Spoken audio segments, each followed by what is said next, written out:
Сайн байцгаана уу үзэгч та бүхэн оройг аядухтай тавтай өнгөрүүлж байна уу? ДБ-ийн мэдээний албанаас эрхлэн бэлтгэдэг төвийн бүсийн мэдээллийн хөтөлбөрийнхөө ээлжиц дугаараа танилцуулахад бэлэн боллоо. Студиэс сэтгүүлч Байтгэрэл миний би өнөөдрийн мэдээллүүдэд танилцуулна. Эхний мэдээлэл хүргэе. Дархан Улаан аймгийн Дархан сумын хоршоог хөгжүүлэх сангийн төсөл сонгон шалгаруулалт өнөөдөр эцсийн байдлаар явагдаж дуслаа. Гэвч тус төслийн сонгон шалгаруулалтанд ганц л төсөл материалаа ирүүлж ганц л төсөл шалгарлаа.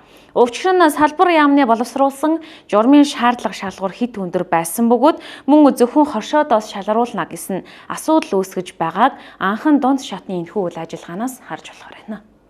Дархан сумын хоршоо хөгжүүлэх сангийн хөрөнгөөр хэрэгжүүлэх төслийн сонгон шалгаруулалт 2025 оны 2 дугаар сарын 12-ны өдрөөс 3 дугаар сарын 17-ны өдрийг хүртэл зарлагдсан. Энэ хугацаанд ганцхан л хоршоо материалаа ирүүлж, материалын бүрдэл хангасан Дархан сэлэнгийн 3 үеийн буян хоршоо өнөөдөр төслөө эцсийн байдлаар хамгааллаа. Улмаар төсөл сонгон шалгаруулахороо тэдний төслийг дэмжиж санхүүжүүлэхэр болж байна. Хоршоог хөгжүүлэх сангаас олгох зээлийн дэд хэмжээ хоршоодод 50 хүртэлх сая төгрөгийг 60 хүртэлх сарын хугацаатай жилийн 3 хувийн хүүтэй олгодог. Өөрөөр хэлбэл хамгийн бага хүүтэй уян хатан нөхцөлтэй санхүүжилттэй нэг юм. Гэвч яагаад ганц л хоршоо материалаа ирүүлсэн бэ гэдэг асуултанд салбар яамны боловсруулсан журмын шаардлага шалгуур хит өндөр мөн иргэд аж ахуйн нэгжүүдээс биш зөвхөн хоршоодоо шалгаруулна гэсэн нь асуудал үүсгэж байгааг хэллээ.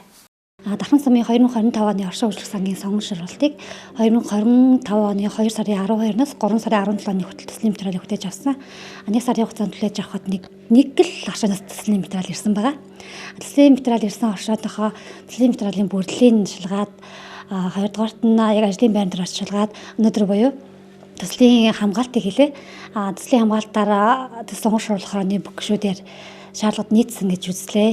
За хоршоо хөгжүүлэх сан дээр нэг л төслийн материал ирсэн нь 2023 оны 10 сарын 4-нд хоршоо хөгжүүлэх сангийн журам өөрчлөгдсөн байна. Сайдын шалгалт журам өөрчлөгдсөн.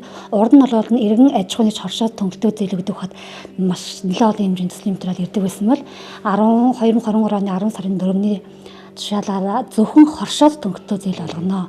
Үднээс нэг л хоршоо материал ирлээ л дээ. Яг гол шалгуурууд нь гэх юм бол үйл хөдлөх барьц зөрөгтэй байх хэвээр. Сүүлийн нийслэлийн санхүүгийн баталгаажсан тайлан байх хэвээр. 7 төрлийн лавлгаа байх хэвээр юм Монголыг асаах жишээлгээд шүүгэн шийдвэр төр хөтөлбөргөө Монгол банкны лавлгаагаар хугацаа идэрсэн хөтөлбөргөө гэх юм уу тийм их лавлгаанууд байдаг. 2023 онд яг ийм шинжлэгдсэн журам гарснаас хойш манайх эдэшний байгууллагаараа 3 удаа аль бүүлсэл явуулсан. 2024 онд манайх 6 удаа төслийн материал ажиллахад дээрээс 3 материал ирээд шалгаангаа байхгүй юу. Яг үүнтэй холбоотой яг ямаргаа манайх 3 удаа бичиг болсон. Иргэн аж ахуй нэгжийг хөнгөлтөө зээлд хамруулж өгөөч, журам дөөрчлөлт оруулж өгөөч гэсэн албан бичиг явуулсан бас надад татгалзсан хариу ирсэн. Энэ юутай холбоотой вэ гэхээр нэгдсэн үндэсний байгууллагаас хоршоодыг дэмжих зүйл болгон зарласантай холбоотой өөрчлөгдөх боломжгүй гэсэн хариу ирсэн байна. Хоршоог хөгжүүлэх сангийн тэргүүлэх чиглэлд хоол, хүнс үйлдвэрлэл, перм, мал аж ахуй, хөнгөн үйлдвэр, бусад гэсэн чиглэлүүд багтаж байсан. Харин энэ удаад Дархан сэлэнгийн малчид ногоочдын 3 үеийн буян дундын хоршоо шаардлага шалгуурыг хангаж хоршоог хөгжүүлэх сангийн хөнгөлөлттэй санхүүжилтийг инхүү авахар болж байна. 2019 онд анх 3 үеийн буян гэж хоршоо байгуулсан. Тэгээ хоршооны маань үйл ажиллагаа дандаа л одоо түрээсийн барилгаар явж ирсэн. Тэгээ түрээсийн барилгаар явж байгаад 2023 онд жидүү сангийн зээлээр барилгаа барьсан. За ингээд сайхан барилгатай болсон. За тэрэн дотор одоо үйл ажиллагаагаа явуулж байна. Үйл ажиллагаа явуулахад бас нэг шаардлагатай хэдэн тоног төхөөрөмжүүд шаардлагатай байсан. Мэдээж нэн төрлийн шаардлагатай одоо босоо бэлтгэж янзалсан маха ногоогоо хадгалах, сүү цагаатайгаа хадгалах хөргүүр хэрэгтэй байсан. Стандартын шаардлага хангасан тодорхой хэмд ажилдаг. За тийм хөргүүр авах, гүн хөлдөөгч авах, мөн одоо бэлтгэгдсэн маха хадгалах зойр шаардлагатай байсан учраас зойрын тоног төхөөрөмжөд зориулж энэ төсөлд оролцсон. За мэдээж энэ хүнсний чиглэлээр манайх үйл ажиллагаа явуулдаг. Сүү бүтээгдэхүүн, мах бүтээгдэхүүн мөн хэрэглэгчдийн шаардлагаар 6 нэр болтлоо өргөжөөл явж байна. Нэлээд олон төрлийн зүйл гурилуудаа гал бүгдийн. За тэгээд мэдээж тэр явахаа хэрэглэгчдэд бас хямдралтай боломжийн үнэтэй мах үнсээр хангахыг зориод ажиллаж байгаа. Тэгээд одоо энэ дэмжигчснэр бол биднээс үр өгөөж нэлээд сайхан нэмэгдэх баха. Биднээсийн цаашдын зорилго бол одоо Дархан улаамынхаа загвар хоршоо болохыг зорж ажиллаж байгаа. Тэгэхээр тэр ажилд маань нэлээд дөхөн болно гэж үзэж байна.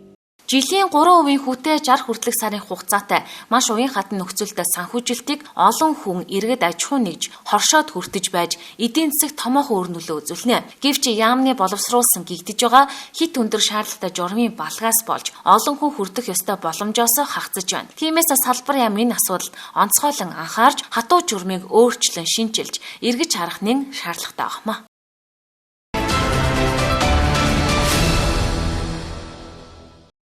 Хөлбөрийн дараагийн мэдээлэл үзүүлье. Өнөөдөр буюу жил бүрийн 3 дугаар сарын 26-ны өдөр дэлхийд дахинд улс орны иргэд нийл ягаан өнгийн хувцас өмсөж олон нийтийн эрүүл мэндийн боловсролыг дээшлүүлэх Eclipse өвчтөе хүмүүсийг нийгмээс тусгаарлах үзэгдэлтэй тэмцэж нийл ягаан өдрийг тэмдэглэн өнгөрүүлж байна. Тэгвэл дэлхийн нийл ягаан өдрийн хүрээнд Eclipse-ийн талаарх мэдлэг ойлголтыг нэмэгдүүлэх Ask уралдаанд тэмцээнд дархны ерхий боловсролын сургуулийн сурагчид идэвхтэй оролцлоо.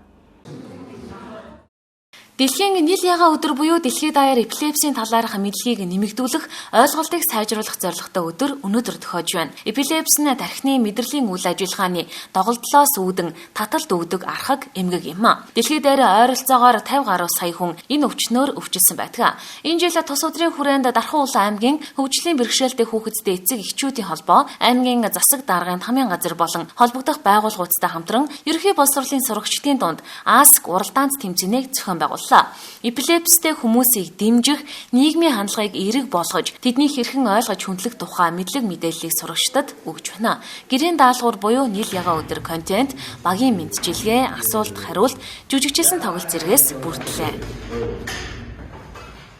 За өнөөдөр хөгжлийн бэрхшээлтэй хүүхдийн эцэгхийн холбоо аймгийн засаг даргын тамгын газартай хамтраад нийл ягаан Purple Day гэсэн өдрийг тэмдэглэн өнгөрүүлж байна. За энэ өдрийг болохоор жил бүр уламжлал болон зохион байгуулж бүр дэлхийн нийтээрээ эпилепси буюу унал таталт өвчтөе хүмүүсийн тухай хандлагыг өөрчлөх, мэдлэгийг нэмэгдүүлэх зорилготойгоор тэмдэглэн өнгөрүүлдэг өдөр байгаа. За энэ өдрийн хүрээнд манайх ерөнхий боловсролын 1, 4, 9, 18 15 31 дэх сургуулиудын дунд Ask буюу асуулт хариулт контентын тэмцээнийг зохион байгуулж байна. За уг тэмцээнд сургуулиуд маань оролцсноороо одоо эпилепситэй сурагчдыг ойлгох, бусдад танин мэдүүлэх зорилготой мөн сургуулийн багш ажилчид нийгмийн ажилтны эрүүл мэндийн мэргэжлэнгүүд энэ төлөлийн одоо ойлголт мэдлэгийг авах ийм зорилготой. Ингээд эдтэй уриалахад одоо нөгөө яг бусдыг байгаа чигээр нь хүлээж авъя. Бүх юм байгаагаараа сайхан тэгээд бүхнийг яг байгаагаар нь хүлээж аваарай л гэж уриалъя да. Нэгдүгээр сургуулийн сэтгэл зүйн симпати клубын 11 ангийн сурагч Нэмжлэмээ байна. За нийл ягаан өдөр нь 3 сарын 26-ны энэ өдрийг 2008 оны 3 сарын 26-наас нийт 17 жил тасралтгүй тэмдэглэн өнгөрүүлсээр ирсэн.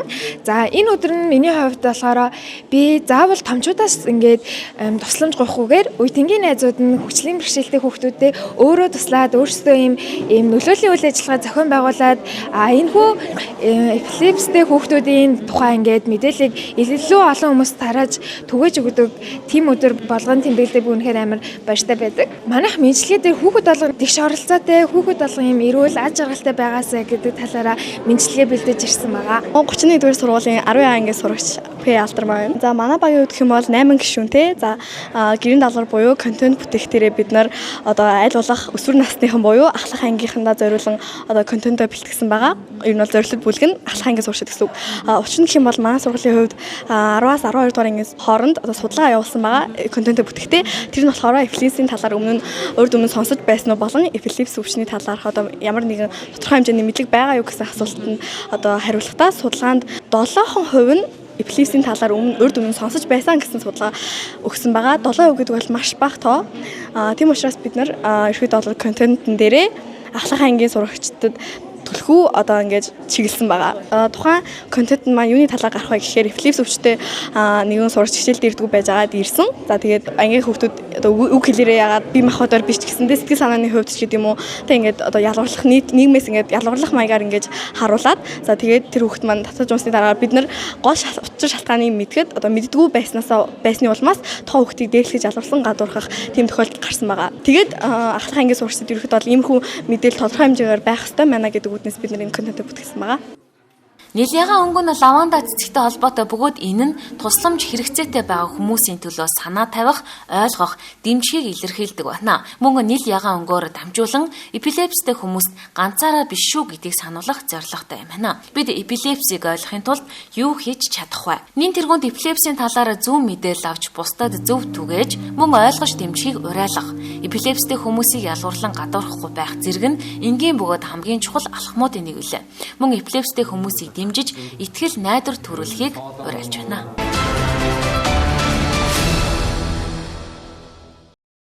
Хөтөлбөрт анхаарлаа хандуулж байгаад баярлалаа. Төвөмсгийн мэдээллийн хөтөлбөр үргэлжилж байна. Мал аж ахуй голлсон манай улсын тухайд хавар цагт мал төлөвлөлтөд анхаарлын тоонд ортгоо. Тиймээс бид өнөөдөр хүнсүдэ аж ахуй, хөнгөн үйлдвэрийн яамны холбогдох мэргэжилтнээс улсын хэмжээнд болон төвийн бүсийн хэмжээнд мал төлөвлөлтийн нөхцөл байдал, тоо мэдээлэл ямар байгааг тодруулан ажиллалаа. Улсын хэмжээнд одоогоор буюу 3 дугаар сарын 26-ны өдрийн байдлаар мал төлөвлөлт 6 автай үргэлжилж байна. Энэ жилийн тухайд малын хорогдол өмнөх жилүүдээс харьцангуй бага буюу 47 мянган төлөл мал хоригдсон байгааг мэдээллээ. Энэ жил мөн улс орон даяар нийтдээ 24.2 сая толгой мал төлөвтэй байгаа л үүнээс 80 орчим хувьд нь төлөв хүлээн авснаар нийтдээ 18-аас 20 орчим сая төлөл мал хүлээн авах төлөвтэй байгааг салбар яамнаас мэдээллээ. Одоо 2024 онд нийт нутгаар зуншлаг гайгүй байсантай холбогдуулаад улсын хэмжээнд бол нийт 26.7 сая толгой их мал тоологдсон байна. Жилийн эцсийн мал тоологын дүнгээр.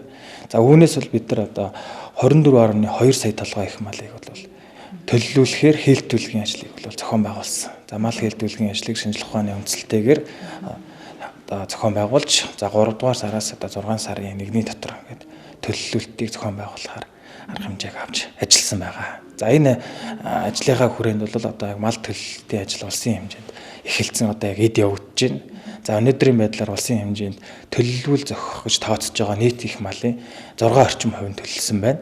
За энийг одоо ингээд тоогоор авч үзэх юм бол сая 396.7 мянган толгой их мал төлөлж сая 350.2 мянган төлийг бол одоо бойжуулж байна. Төл бойжилт 96.6% одоо ингээд бойжилттай явж байна. За мэдээж цаг уурын нөхцөл байдлаас шалтгаалаад төлийн бас тодорхой хэмжээний хорогдол гарсан. Улсын хэмжээнд 47 мянга орчим төлөл бол зөв усаар хорогдсон юм мэдээтэй байж байгаа. За мөн энэ оны үйлчлэлт хаварчлалттай холбогдуулаад он гарсаар бол нэг 45 мянга орчим мал бас зөв болсаар хорогдож байна. Энэ нь бол бас байгаль цаг уурын зарим өвтөчгийн хүчин зүйлүүд бас нөлөөлж байгаа. Мэдээж одоо энэ бэлчээрийн уламжлалт мал аж ахуйд малын одоо тавлаг байдлыг хангах бэлчээр тэжээлийн асуудлыг 100% шийдэж чадаагүй нөхцөл дээрээс бол бас тодорхой хэмжээний хорогдлыг гарж байна. За өнгөрсөн жилүүдтэй харьцуулахад бол харьцангуй одоо тийм эрсдэл багтай өвлжилт хаварчлалтыг даван туулж байна гэж үзэж болно.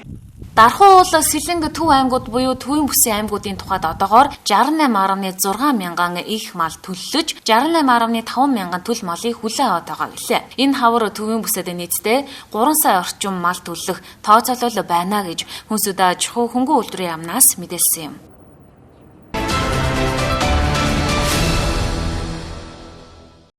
Хөтөлбөрт анхаарлаа хандуулан хүлээн авч үзсэн үзэгчдэд баярлалаа. Маргааш шинэхэн хөтөлбөрөөрөө эрг уулзцгаая. Баяртай үзэгчдээ.